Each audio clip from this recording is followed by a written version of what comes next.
Gulliver Cragg to find out a bit more. Gulliver, it was an extremely tight race. The results are just in, and it looks like they have opted for that conservative historian.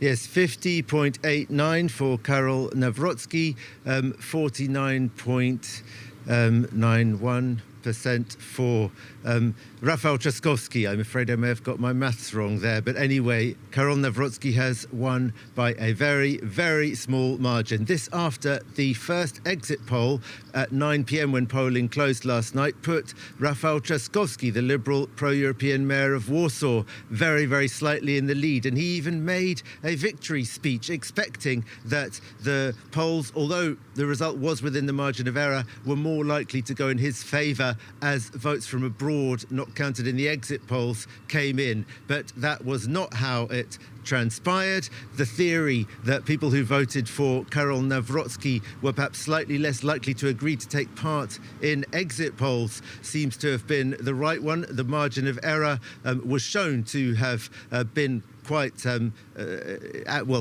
polls, I mean, was shown to have been out by about 11 p.m. when a late exit poll combined with early results coming in put Karol Nawrocki in a lead with about 1 percentage point of a lead. It still wasn't clear whether he definitely would have won, but this morning it absolutely is. All the official results are in, including the votes coming in from abroad, nearly 700,000 of them, most of those in favour of Rafał Trzaskowski, but it wasn't enough to swing the balance back in his favour. An interesting thing to note about this election is that young people, a very, very large proportion of young people, voted for the conservative nationalist Karol Nawrocki, who is the representative of a party led by the septuagenarian arch-conservative Jarosław Kaczynski. This in a country where young people actually, according to polls about what they actually think about things, are becoming more progressive and less conservative and less religious. So it's a very strange, paradoxical situation. But in terms of what it means for Polish politics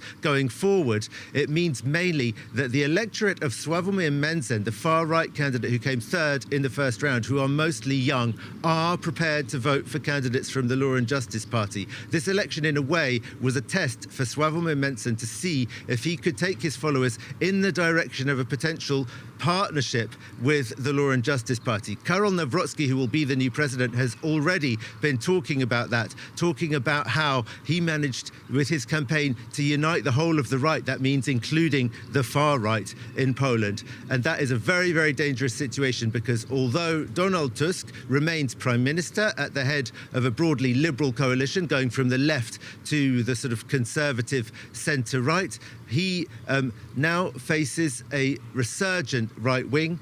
In 2 years' time maximum, when the next parliamentary elections have to be held, if the coalition doesn't fall apart before then, he's going to face a very, very formidable force. Prior to that, Sławomir Mencen and his far-right party were always saying that they would never enter a coalition with Law and Justice, that they wanted to be a new force in Polish politics, and that's how they attracted those young people in the first place. But now they've proven that those young people are actually prepared to see them cooperate with Karol Nawrocki. I'm sure that that will be the analysis that they are having of these elections this morning. And so for the Liberals, the pro-Europeans, Donald Tusk, the Prime Minister in particular, it's a very grim day.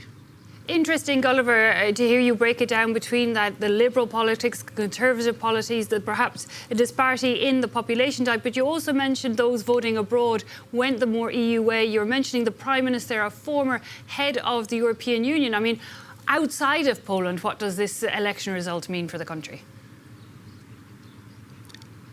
Well, it's certainly bad news for the European Union. Karol Nawrocki says that he wants Poland to stay in the European Union, but the Law and Justice Party's position has been getting more and more Eurosceptic as the years go by. They say generally that they want to stay in the European Union, but with a smaller EU that doesn't interfere so much in their affairs. In particular, they didn't like it when they were fully in power, the Law and Justice Party, that the European Union was sanctioning them, issuing them with fines, threatening to take away Poland's voting rights in the bloc due to democratic backsliding, perceived authoritarianism because they took control of the state media. They made a lot of reforms that went towards taking control of the courts, which Donald Tusk's government has not been able to undo since coming to power in 2023 because Andrzej Duda, the nationalist president, was still in office. He was hoping, Donald Tusk, that Rafał Trzaskowski would be able to start undoing those reforms. With Rafał Trzaskowski, that his government would be able to undo those reforms. That now won't be possible. So that means that Poland will have to